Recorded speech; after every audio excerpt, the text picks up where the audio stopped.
আপনাকে স্বাগতম। আপনি কেমন আছেন? আমি ভালো আছি। একটু জোরে বলবেন, শ্রোতারা যেন ক্লিয়ারলি বুঝতে পারে। ভালো আছি। আপনি ভালো আছেন। আমার একটি প্রজেক্ট আছে, একটি আইডিয়া, সেটা বিপদের বন্ধু। বিপদের দিনে আমি মানুষের পাশে দাঁড়াই এবং মানুষের ইচ্ছে স্বপ্ন পূরণ করতে জানতে আমি ভালোবাসি। তো আপনার প্রথমে আপনার ইচ্ছে বা স্বপ্ন সম্পর্কে একটু জানুন। স্যার, আমি খুবই নিম্ন পরিবার একজন মানুষ। আমি একটা চাকরি করতাম, সেটাই আমার স্বপ্ন ছিল। সেই টাকাটা দিয়ে আমি সংসার চালাতাম, কারণ আমার স্বামী নাই, সন্তান নাই, কেউ নাই।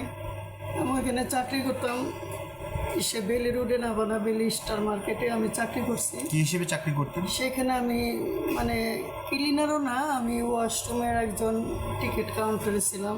টিকিট কাউন্টারে? জি। কত বছর আপনার সেখানে এক্সপিরিয়েন্স? আমি 8 বছর চাকরি করছি। 8 বছর টানা চাকরি জি, করছেন। তার মানে আমি ধরে নিই আপনি একজন সিনসিয়ার, একজন পরিশ্রমী কর্মী এবং আপনি সঠিকভাবে সময় মেনটেন করতে পারেন, দায়িত্বটা আপনি পালন জি, করতে স্যার। সক্ষম। আমি 8 বছর চাকরি করছি। সেখানে আমাদের ম্যানেজার ছিল শাহ আলম স্যার, উনি আমাকে 8 বছর আগেই রাখছিলেন।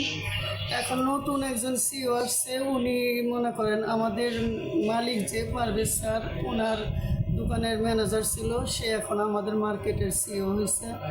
উনি আসার পরেও আমার সাথে ভালোই ব্যবহার করছে, কিন্তু হঠাৎ আমাকে এটা সেপ্টেম্বর তো আগস্টের 30 তারিখে আমাদের সুপারভাইজার কামরুল আর হাসান রাত্রে 9টার সময় ছুটি হয়, তখন আমাকে বলে আপনি একটু অফিস সময় আসেন।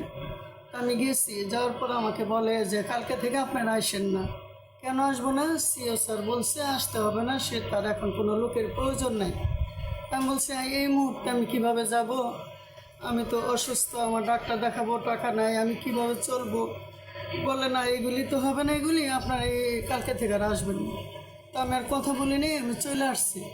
আসার 2 দিন পরে আমি খিদমা হসপিটালে দেখাইছি, আমি একটু অসুস্থ। পরে আমি বলছি জসিম স্যার, ওনার নাম, আমাদের সিও স্যারের নাম জসিম, ওনাকে ফোন করছি। ফোন করে বলছি যে স্যার, এটা কি ঠিক করছেন আপনি? আপনি আমাকে আগেও বলেন নাই, 1 মাস আগেও বলেন নাই, হঠাৎ আমি করে। এখানে একটু ইন্টারাপ্ট করছি। জি। যেহেতু আপনি 8 বছর ধরে একটা কোম্পানিতে চাকরি করছেন, আমি ধরে নিব যে আপনি একজন ভালো কর্মী, না হলে 8 বছর চাকরি করতে পারতেন না। জি। নাম্বার 1। নাম্বার 2, একটা কোম্পানি যদি আপনাকে মনে করে যে তাদের প্রয়োজন নেই এই কাজে কোনো লোক, তাহলে মিনিমাম 2 মাসের একটা সময় তার দেয়াটা আমি মনে করি এটা একটা উচিত কর্ম। হঠাৎ করে এভাবে বললে একটা মানুষ বিপদে পড়তে পারে, যেমন আজকে আপনি বিপদে পড়েছেন। আপনার এমনিতে কি আত্মীয় স্বজন বা আপনার পরিবার পরিজন কে কে আছে? আমার দুনিয়াতে কেউ নাই, আমার এক আল্লাহ আছে আর আপনারা আছেন। এছাড়া আমার এই পৃথিবীতে আমার আপন বলতে আর কেউ নাই, শুধু আমার একটা মেয়ে আছে। আপনার মেয়ে কি করে? আমার মেয়ের বিয়ে হয়ে গেছে, উনি গৃহিণী, সংসার করে। কোথায় থাকেন? উনি ফার্ম গেটে থাকে। আপনি কোথায় থাকেন ঢাকায়? আমি থাকি ঢাকা মানিক নগর, এসে ওই যাত্রাবাড়ির পাশাপাশি এখানে থাকি। আমি সিও স্যারের কাছে ফোন করছি যে স্যার, আপনি আমাকে 1 মাস আগেও বললেন নাই, 15 দিন আগেও বললেন নাই, হঠাৎ করে বললেন। এখন আমি কিভাবে চলবো? আমার তো চলার মতো কোনো পথ নাই। আপনি যে বেতন দিচ্ছেন সেটা তো আমার ঘর ভাড়া আর আমার কিছু খাওয়া দাওয়া হয়ে গেছে। আপনি কি ইন্ডিভিজুয়াল ঘর নিয়ে থাকেন না কারোর সাথে থাকেন? না, আমি সাবলেটে থাকি। সাবলেটে থাকেন? কাদের সাথে থাকেন? থাকি আমার মানে আমাদের পরিচিত ওনাদের সাথে থাকি। আত্মীয়? জি, কিন্তু ওরা তো ঘর ভাড়া নেয়, ঘর ভাড়া না দিলে তো ওরা আমাকে রাখবে না। বুঝতে পেরেছি। তো স্যার বলে কি এই সম্বন্ধে আমি জানি না, রাখেন। পরে আমি বললাম স্যার, আমি যখন চাকরিতে ঢুকি আমাদের সুপারভাইজার যে কামরুল, ও আমি 8 বছর ধরে চাকরি করি, ওর মেয়ের বিয়েতে আমার কাছ থেকে কিছু টাকা নিছিল হাওলাত, যে দেন আমি দিয়ে দেবো। কামরুল কি? কামরুল আমাদের ক্লিনার সুপারভাইজার। আচ্ছা, সে আপনার থেকে কিছু টাকা কিছু নিয়েছিল। টাকা কত টাকা? নিছেন, প্রথম নিচ্ছে 20,000 টাকা। সেখান থেকে উনি যে আমাকে- টাকা নিয়েছিলেন, আপনি যে সত্য বলছেন, এর পিছনে কি কোনো যুক্তি বা প্রমাণ বা তথ্য না, আছে? প্রমাণ না, আমি সেখানে চাকরি করি, উনি সুপারভাইজার ছিল, সেই হিসেবে আমি তাকে দিছি। একটা পরিচিত হিসেবে। জি, যে উনি নিয়ে এই টাকাটা আপনি কোথায় পেলেন? আপনার তো নিজেরই চলতে কষ্ট না, হচ্ছে। এটা হচ্ছে অনেক আগে, মানে আমি ঢোকার পরে বেতন পাইছি, তখন মানে ওনাকে আমি টাকাটা দিছিলাম 20,000 টাকা। মানে তখন আমার সেই টাকাটা কি আপনি ফেরত পাননি? না, আমার ঘর ভাড়াটা তখন কম ছিল, তখন আমি 3,500 টাকা ভাড়া থাকতাম। আচ্ছা। এই তো কারণে আপনি তাহলে আপনার সমস্যা হচ্ছে, এখন আমি যতটুকু বুঝতে পেরেছি, 2টা। নাম্বার 1 হচ্ছে আপনার একটা খুব অতি জরুরি ভিত্তিতে একটা চাকরি প্রয়োজন। যেহেতু আপনি সিকিউরিটি গার্ড হিসেবে কাজ করতে পারবেন, এই ধরনের একটা চাকরি হলে আপনি করতে পারবেন, নাম্বার 1। এটা আপনার জন্য আমি ব্যবস্থা করার জন্য আমি স্টেপ নিব। নাম্বার 2, আপনার সমস্যা হলো আপনার দুটো সমস্যার একটা হলো যে আপনার একটা চাকরি দরকার খুব দ্রুত, আর নাম্বার 2 আপনার সমস্যা হচ্ছে যেই ভদ্রলোক, ওই ভদ্রলোকের নাম কি বললেন? মাহবুব কামরুল, জি সিকিউরিটি সুপারভাইজার বেলিস্টার। আপনি তার থেকে 20,000 টাকা পাবেন। 20,000 টাকা না, আরেকবার নিছে উনি 3,000 টাকা নিছে, মানে সর্বমোট 23,000 টাকা পাবেন লোন দিয়েছি। একটু বেশি নিছি, দিছি আমি এক মাসে 2,000 1,000 এরকম মানে এরকম 25-26,000 টাকা ওনার থেকে পাবেন। এখন উনি টাকা চাইতে গেলে বলে কিসের টাকা পাস তুই, কিসের আচ্ছা, টাকা দিব? যদি আপনি সত্যি দিয়ে থাকেন আমি নিজে কামরুলের সাথে কথা বলবো এবং এই প্রবলেমটা কিভাবে সহজে সমাধান করা যায় সেই জন্য তাকে আমি বিভিন্নভাবে আমি তাকে স্যার, মানে উনি তো অস্বীকার করেন। আচ্ছা, যদি আমি কথা বলবো, কথা বললে আমি বুঝতে পারবো যে এটা সত্যি না মিথ্যা। জি। আমি যদি এটা সত্যি হয়ে থাকে আমি আপনার টাকাটা যেন সে দেয় খুশি মনে, সেভাবে তাকে বিভিন্ন অনুপ্রেরণা বিভিন্ন সুযোগ সুবিধা দিয়ে আমি চেষ্টা করব আপনাকে যেন সে এই সাপোর্টটা দেয় এবং আপনার টাকাটা ফিরিয়ে দেয়, সেই জন্য আমি আপনাকে সহযোগিতা করার চেষ্টা করব। জি। আচ্ছা, আপনি আরেকটু বলেন যে আপনার শিক্ষাগত ব্যাকগ্রাউন্ডটা কি? আমার শিক্ষাগত ব্যাকগ্রাউন্ড, আমি অনেক ছোটবেলায় আমার বাবা মারা গেছে, আমার বোন আমাকে পড়ালেখা করাইছে, বড় বোন সেও মারা গেছে, ক্লাস 9 পর্যন্ত পড়ছি, সে আগে এখন এই পর্যন্তই আমার পড়া। আচ্ছা, আপনার এই কাজের ফাঁকে ফাঁকে আপনি কি কখনো কোনো সংস্কৃতি অঙ্গনে কোনো সৃজনশীল কোনো কাজের সঙ্গে কখনো ছিলেন? না, আমি এই চাকরিতে আসার আগে আমি বিদেশ ছিলাম, বাহিরে ছিলাম, সৌদিতে। সৌদিতে কি কাজ করতেন? সৌদিতে আমি হসপিটালে ছিলাম, ক্লিনার সুপারভাইজারে। Cleaner supervisor. সৌদিতে কত বছর কাজ করেছেন? হসপিটালে এখানে আমি 5-6 বছর। সৌদির কোন অংশে ছিলেন আপনি, কোন এলাকায়? জাহারান জুনুব, আর হসপিটালের নাম ছিল জেদ্দাতে। ওখানে কত টাকা স্যালারি পেতেন? ওইখানকার তখনকার ইয়েতে আমি টাকা, বাংলাদেশের টাকা বোধ হয় 8-9 হাজার টাকা, অনেক আগে তো সেটাই। মাত্র 9,000 পেতেন? সৌদি আরবে তো মিনিমাম 30-40 হাজার টাকা বেতন হয়। না, আমি হসপিটালে অনেক আগে গিয়েছিলেন। জি। আচ্ছা, তাহলে সেক্ষেত্রে আপনি মানে ওখানে কয় বছর কাজ করলেন? 5 বছর। ওইখানে আমার আম্মা মারা গেছে, টেলিগ্রাম করাতে আমি চলে আসছি, আর পরে আর যাওয়া হয়নি। না। আচ্ছা, সেইখানে আপনার কি পাসপোর্ট এখনো আছে? না, পাসপোর্টটা নাই, উনি ওইটা আমার হাজবেন্ড ছিঁড়ে ফেলছিল, কারণ আমার আম্মা মারা যাওয়ার পরে যাওয়ার ইচ্ছা ছিল। আচ্ছা, এখন আমি আপনাকে ভিন্ন একটা প্রশ্ন করি। জি। ধরেন আপনাকে কোনো রকম টাকা খরচ ছাড়া যদি দেশের বাইরে আমার পরিচিত এরকম দুই একটা কোম্পানি আছে যারা গৃহকর্মী হিসেবে, সিকিউরিটি গার্ড হিসেবে বা এই ধরনের ছোটোখাটো পদে তারা সরকারি ব্যবস্থা সরকারি আইন দ্বারা তারা অনুমোদিত এরকম কয়েকটা কোম্পানিকে আমি চিনি, তারা এই ধরনের কাজগুলো করে, তারা লোক পাঠায়। আমি সাধারণত মহিলাদের রেফার করি না, কিন্তু আপনার যদি এই ধরনের ইচ্ছা থাকে যে আপনি দেশের বাইরেও যেতে চান বা এই ধরনের মানসিক প্রস্তুতি থাকে, সেক্ষেত্রে আমি তাদের সাথেও কথা বলে দেখতে পারি যে এই অপরচুনিটি এখনো আছে কি। স্যার, আমার তো এখন বাইরে যাওয়ার মতো বয়স নাই, আমি আচ্ছা। কিভাবে যাব?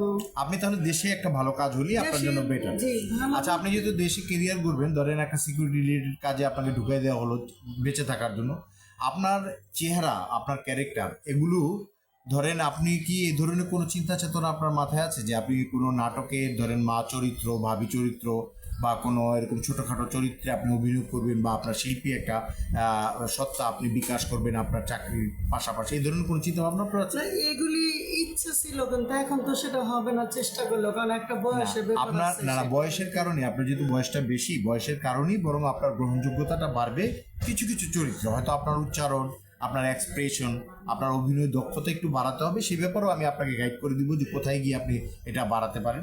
আপনার যদি ইচ্ছে থাকে তাহলে আমি আপনাকে এগিয়ে দেওয়ার জন্য সেরকম একটা ক্যারিয়ার প্ল্যানিংও আপনার জন্য করতে পারি। স্যার, আমার দুনিয়াতে কেউ নাই, আমি এখন বাঁচার জন্য সব করতে পারি, কারণ আমি বাঁচতে হবে, জানি না কদিন বাঁচবো কিনা, না, জানি না কি- বাচ্চাটা দুই রকম, একটা হচ্ছে কোনো রকম বেঁচে থাকার, একটা সুন্দরভাবে বেঁচে থাকার। তো আপনি চাকরি করার ফাঁকে ফাঁকে যদি মনে করেন আপনার একটা শিল্পী সত্তারও বিকাশ করতে চান, আপনার যে মানে লুকটা, এই লুকটা কিছু কিছু নাটকের চরিত্র আছে, অনেক সময় এই চরিত্রগুলো পেতে নির্মাতাদের কষ্ট পেতে হয়। এই ধরনের চরিত্রের অঙ্কন করার জন্য আমাদের অভিনেতা অভিনেত্রীর সংখ্যা খুবই কম। আপনি যদি নিজের অভিনয় দক্ষতাটা একটু বৃদ্ধি করেন তাহলে আপনার একটা নতুন কেরিয়ার আপনার জীবনে গড়ে উঠতে পারে, পরিচিতি এবং সম্মান তৈরি হতে পারে। আপনি যদি দয়া করেন তাহলে আমি চেষ্টা করব, কারণ আমার ইচ্ছা আছে বাঁচার জন্য সুন্দরভাবে। কারণ আমার স্বামী নাই, সন্তান নেই, আমার একটু ভালোভাবে বাঁচতে ইচ্ছা করে, কিন্তু স্যার উপায় নেই। আচ্ছা, আপনার নামটাই বোধহয় এখনো জানা হয়নি। আমার নাম শিরিন আক্তার। শিরিন আক্তার। আচ্ছা শিরিন আক্তার, আপনার মেয়ে বললেন যে একটা মেয়ে আছে ফার্মগেটে থাকে, তার হাজবেন্ড কি করে? ওনাদের মার্কেট আছে, কিন্তু মেয়ের এখানে যায় না, কারণ আমি চাই না আমার জন্য আমার মেয়ের সংসারে কোনো অশান্তি হোক। আমার মেয়ের সুখটাই আমি চাই, আর এই ব্যাপারে আমি আমার মেয়েকেও জড়াইতেও চাই না। আমি ওর মতো আছে। ওর মতো ভালো আছে, আপনি তার জন্য প্রার্থনা করেন দূর থেকে। আচ্ছা, তো আপনার মেয়ের হাজবেন্ড কি একটি মার্কেটের মালিক? মার্কেট বলতে কি, ওরা 4 ভাই, সেখানে ওরা 4 ভাই মালিক। এখন আমার মেয়ের জামাই, ওরা 3 ভাই, সবাই মিলে মার্কেটের মালিক। তো মার্কেটটা কোথায়? এটা ফার্ম গেটে। ফার্মগেটে মার্কেট। তাহলে তো তাদের অবস্থা ভালো, ইন্দিরা রোডে, অর্থনৈতিকভাবে তারা সেটাকে বলে সমৃদ্ধ। তাহলে আপনি নিজেকে এত অসহায় কেন বোধ করছেন যে এখানে মেয়ে একটা ভালো জায়গায় আমি আছে? তো একটু আগে বলছি, আমার ব্যাপারে আমার মেয়েকে আমি জড়াইতে চাই না স্যার। ও অনেক ভালো জায়গায় বিয়ে হয়েছে, ভালো থাক, সুখে থাক। আমার মতো একটা অসহায় মাকে নিয়ে তার সংসারে অশান্তি হোক, সেটা আমি চাই না। আপনার মেয়ের নাম কি? মেয়ের নামটা গোপন থাকছে। গোপন। আচ্ছা ঠিক আছে, অসুবিধা নেই। উনি কি মানে গৃহিণী না কোনো চাকরি বা ব্যবসা না, করে? উনি গৃহিণী। আর উনি আমার আমি যে এখন এত অসহায়ভাবে আছি, আমার মেয়ে জানে না, আমি বলিনি এটা। আচ্ছা, বুঝতে পারছি। আচ্ছা ঠিক আছে, আপনি এসেছেন, আপনার গ্রামের বাড়ি কোথায়? সাবান। আচ্ছা, আপনার জীবনের সবচেয়ে দুঃখের বা একটা সুখের ঘটনা একটু আমাদেরকে বলুন তো। আমার আপনি কান্না করবেন না, আপনি সৃষ্টিকর্তার চাইলে অবশ্যই আপনার সমস্যার সমাধান অতি দ্রুত হবে। এবং আমি ভিডিওটা আপনার এই সাক্ষাৎকার শেষ করে এক্ষুনি আমি আপনার জন্য টেলিফোন করব, কথা বলবো, এবং আপনাকে দ্রুত কিভাবে এগিয়ে দেওয়া যায় আমি অতি দ্রুত এটার অ্যাকশনটা নিব। কারণ আপনার যে বিপন্নতা, যে বিপদগ্রস্ত অবস্থায় আপনি এসেছেন এবং আপনার যে মানবিক আরতি, এটা আমার হৃদয়কে সত্যি ব্যথিত করেছে, আমি মর্মাহত বোধ করছি। আপনি কান্না করবেন না, নিজের চোখ মুছুন। স্যার, আমার একটাই কষ্ট, সেটা হলো আমাকে এতদিন আমি কাজ করছি, পরিশ্রম করছি, আমার নিজের মনে করে আমি সব কিছু করছি। সেইখানে আমি সবার আগে সেখানে গেছি, যদিও বা 9টায়, আমি 8:30টায় যে পৌঁছাইছি আমার এখানে। আমি আপন মনে গেছি, কিন্তু তারা আমাকে এইভাবে যে বঞ্চিত করবো, বিদায় করে দেবো, আমি কখনো কল্পনা করিনি। অন্তত একটা মাস আগেও যদি বলতো তাহলে আপনার জন্য অনেক সুবিধা হতো। জি, অসুবিধা সেটাও নেই, বলে নাই। আমি চেষ্টা করবো যেন আগামী মাস আমাদের থেকে। মালিক বলে নাই, আমাদের মালিক আছে যে উনি পারবে স্যার, উনি মালিক বলে নাই। নতুন সিও আসছে জসিম স্যার, জি। উনি এর কাজটা করছে। তাছাড়া জসিম আমাদের মালিক, আপনি যার কাছে টাকা পাবেন তার ফোন নাম্বার কি আপনার কাছে আছে? ফোন নাম্বার আছে স্যার। জি, তাহলে আমি তার নাম্বারটা নিব, এখনই কথা বলবো। এবং আপনার ওই যে সিকিউরিটি গার্ড হিসেবে বা একটা জব করার ব্যাপারে আমি এখনই আরও 2টা কোম্পানির সাথে কথা বলবো। তো আপনি কান্না করার প্রয়োজন নেই। আশা করি শুধু এই অর্থনৈতিক ইনকাম ছাড়াও আমি আপনাকে আরও কিছু সাধারণ পথ, আমি সহজ পথ আপনাকে দেখিয়ে দিব। আমি প্রায় 40 ধরনের বিজনেস কনসালটেন্সি করি। কিভাবে আপনি প্রতিদিন 5-7 মিনিট একটু যোগাযোগের মাধ্যমে 2 পয়সা বৈধভাবে আরও ইনকাম করার সুযোগ পেতে পারেন, সেই ব্যাপারেও আমি আপনাকে এখন কনসালটেন্সি করে পরামর্শ দিয়ে দিব। এটা হয়তো আপনি চেষ্টা করলে আপনার এখান থেকেও একটা ভালো ইনকাম আপনার আসতে পারে। জি স্যার, সেটা যদি আপনি দয়া করেন। জি, ইনশাআল্লাহ আমি ঠিক আছে, আপনাকে ধন্যবাদ। আপনি খুব বিপন্ন অবস্থায়, ব্যথিত অবস্থায় আমার কথা মনে রেখেছেন এবং বা আমার কথা মনে করেছেন, এসেছেন আমার কাছে। আমি এটা নিয়ে আমি এখনই পদক্ষেপ গ্রহণ করার জন্য আমি উদ্যোগী হব। আপনাকে ধন্যবাদ, ভালো থাকবেন। আসসালামু আলাইকুম।